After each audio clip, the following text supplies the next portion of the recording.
Saya sendiri sejak awal melihat bahwa masyarakat yang terbelah ini merupakan satu fenomena politik yang agak luar biasa karena agak panjang. Kenapa? Persoalannya ada di leadership. Nah, leadership di bawah kepemimpinan Pak Jokowi ini saya kira agak kurang bisa menyatukan ya bangsa kita.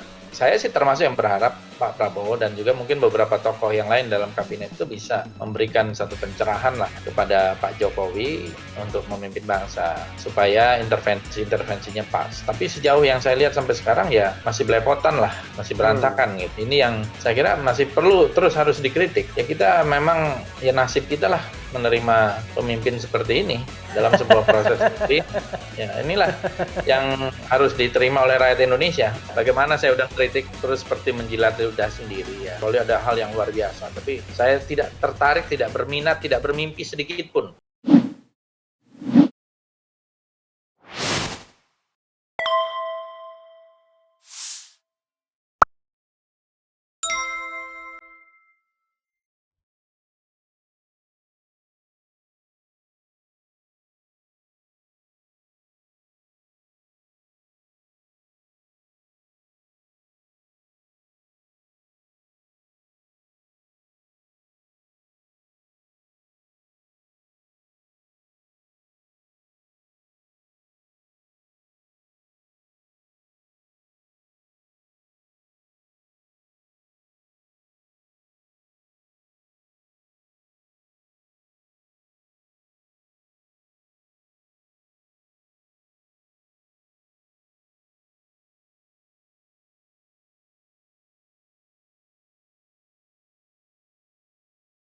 Di 2019 singkat cerita, karena sudah proses demikian, dan saya kira Pak Prabowo juga mengorbankan dirinya untuk kepentingan persatuan dari sebuah proses kontestasi yang tadinya begitu tajam, akhirnya berkoalisi lah dengan pemerintah.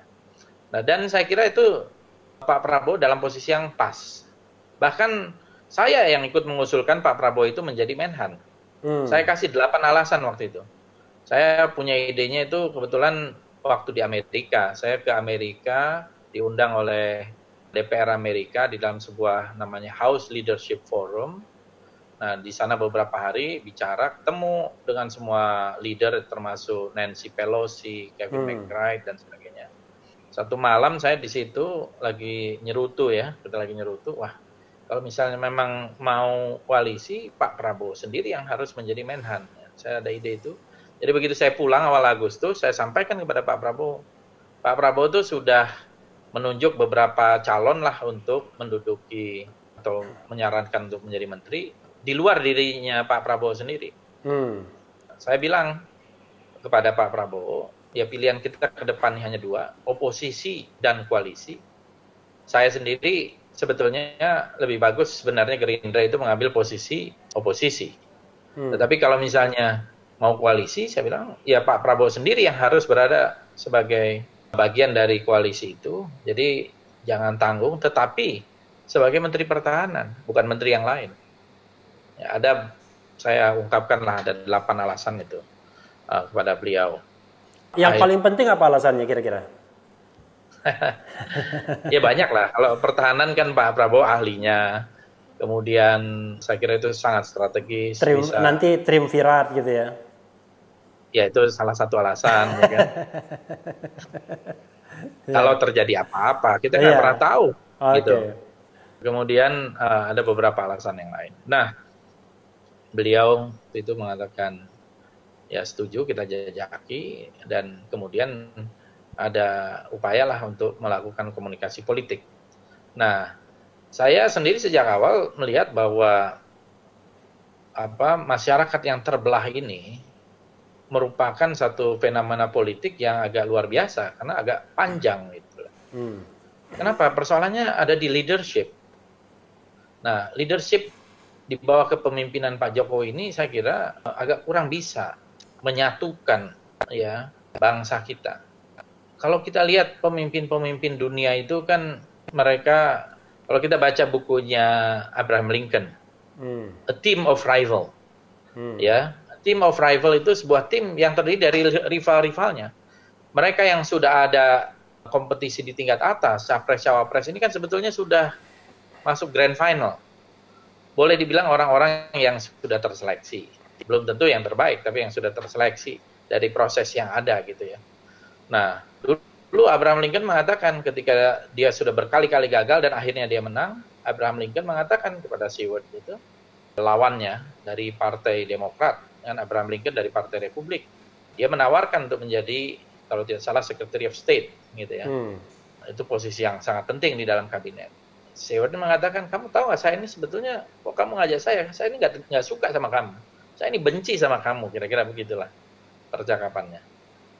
Dalam percakapan yang agak panjang itu, disingkatkan kira-kira, ya Abraham Lincoln juga mengatakan, loh, saya juga nggak suka dengan kamu. Saya juga benci sama kamu gitu. Tapi saya tahu kamu cinta Amerika. Dan saya juga cinta Amerika.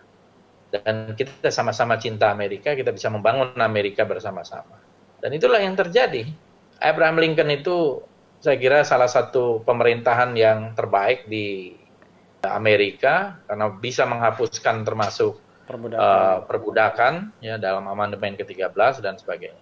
Kita tentu agak jauh lah ya dari itu, walaupun sebenarnya Abraham Lincoln itu kan 100 tahun lebih gitu ya, 150 tahunan kali ya. Masalahnya pemimpin kita tuh tidak didera dari bawah gitu. Saya sih termasuk yang berharap Pak Prabowo dan juga mungkin beberapa tokoh yang lain dalam kabinet itu bisa memberikan satu pencerahan lah kepada Pak Jokowi untuk memimpin bangsa supaya intervensinya pas. Tapi sejauh yang saya lihat sampai sekarang ya masih belepotan lah, masih berantakan gitu. Ini yang saya kira masih perlu terus harus dikritik. Ya kita memang ya nasib kita lah menerima pemimpin seperti ini dalam sebuah proses seperti ini. Ya, inilah yang harus diterima oleh rakyat Indonesia. Ini statement yang hatersnya tambah banyak bikin. Ya nggak apa-apa, ini kan bulan puasa, jadi kita harus bicara agak jujur ya. Bukan agak jujur, harus jujur. Harus jujur. Dan itu belum dijawab, kenapa kemudian tiba-tiba jabatan wakil wakil ketua DPR atau menteri bahkan, kan orang paling dekat sama Pak Prabowo. Kalau menteri saya sejak awal tentu saja tidak mau ya. Bagaimana saya udah kritik terus seperti menjilat lidah sendiri ya, kecuali ada hal yang luar biasa. Tapi saya tidak tertarik, tidak berminat, tidak bermimpi sedikit pun. Tapi kalau soal wakil ketua DPR itu adalah keputusannya Pak Prabowo. Saya kira Pak Prabowo juga mungkin dapat masukan-masukan dari mana ya, dan juga berkeinginan orang yang berada di situ adalah orang yang bisa bekerja sama dengan pemerintah. Nah, saya kan orang yang dianggap mungkin kritik. Ini indirect gitu ya, mengatakan bagian dari deal ya. Saya mungkin dianggap kritis. Orang-orang yang berada di pemerintahan Pak Jokowi mungkin banyak juga yang nggak suka sama saya. Saya kira wajar itu. Oke. Ya itu kan harus jujur ya. Saya menerima itu dengan sebuah kebahagiaan. Jadi saya tidak ada sedikit pun down atau apa enggak. Saya tuh menjalani takdir. Hubungan baik-baik aja sampai sekarang. Komunikasi lancar? Baik-baik aja. Baik, lancar. Minggu lalu saya ketemu, nggak ngomong apa-apa juga kok. Soalnya orang ini ingin menunggu Fadlizon mengkritik Kementerian Pertahanan. Nah, persoalannya sejauh ini, langkah-langkah Kementerian Pertahanan bagus. Gitu.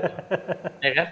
Bahkan bisa mengoreksi deal-deal pembelian mungkin alutsista yang kurang tepat dan sebagainya. Itu kan bagus dong. Ya kan? Jadi saya belum melihat ada celah untuk mengkritik. Nanti kalau ada celah akan dikritik ya? Oh iya dong, itu bagian dari tugas legislatif. Kan Anda ahli tata, Bung Refli kan ahli tata negara. Ya DPR itu harusnya mengawasi, ya dan menjadi oversight atau watchdog bahkan dari eksekutif. Ya. Oke Bung, pertanyaan ketiga ya. Kayaknya dua pertanyaan ini dijawab secara lempeng aja, lapang dada ya. Ini sudah pasrah atau memang menerima ya? Nggak tahu juga kita. Nah, ini apa adanya. Apa adanya, oke. Nah, karena itu saya juga ingin apa adanya untuk pertanyaan yang ketiga ini. Pertanyaan ketiga ini,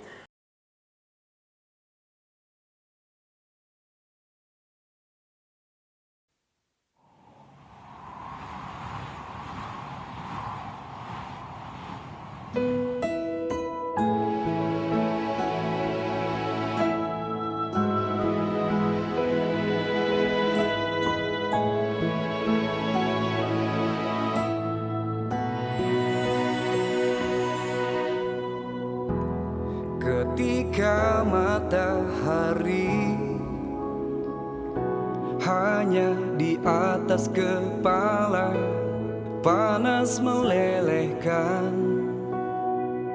padang yang luas tak ada naungan, tapi Engkau pemimpin adil. Tuhan memberi kabar gembira, setiap manusia adalah khalifah di muka bumi ini, tapi Engkau khalifah dari khalifah. Kau dinaungi, Kau diselamatkan, oh, dari hari pembalasan. Engkau bisa bawa mata air kebaikan bagi manusia.